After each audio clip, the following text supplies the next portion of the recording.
Le prix La Boutancy, c'est un prix littéraire qui propose la lecture de 5 pièces de théâtre contemporain aux lycéens de tout le monde francophone. Donc ils lisent les textes, ils votent et il y a cette remise du prix qui se fait chaque année avec 14 lycéens qui répètent un week-end et qui assurent cette lecture publique.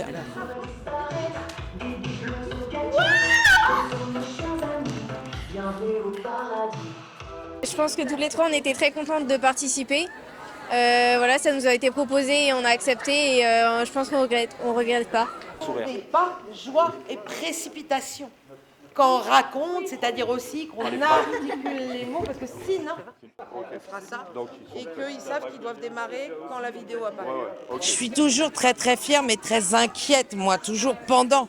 Là, je suis très inquiète pour eux, mais ça, à chaque fois, ça se passe vachement bien, parce que c'est ce qui fait leur force, c'est que c'est un texte qu'ils ont choisi.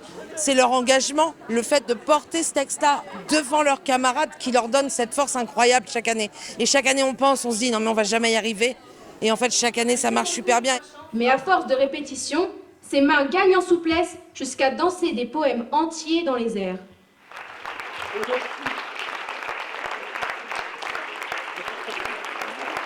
La transmission est faite en fait. Je suis bouleversée. J'ai l'impression que ce conte, ça y est, il est transmis. Et en fait, c'est l'essence même de mon métier. C'est d'écrire quelque chose qui va être porté par d'autres corps, par d'autres vies, par d'autres émotions. Et là, j'ai senti un écho chez ces lycéens. D'abord, les signes de première nécessité. Eau, neige, luge. Qui est la première fois pour nous, c'était un texte lu. Et c'était une première. Donc lire un texte et le traduire en langue des signes, je crois que ça ne m'était jamais arrivé, ou peut-être rarement. Et donc de participer à ce spectacle, de faire une traduction simultanée avec un travail visuel qui suivait ce texte, c'était une façon de travailler, une philosophie qui était un peu comme un travail de film, en même temps un travail de simultané. Et je suis très contente du résultat, je trouve que c'est une victoire. Dans ce texte aussi, il y a évidemment quelque chose qui est central, qui est une héroïne sourde.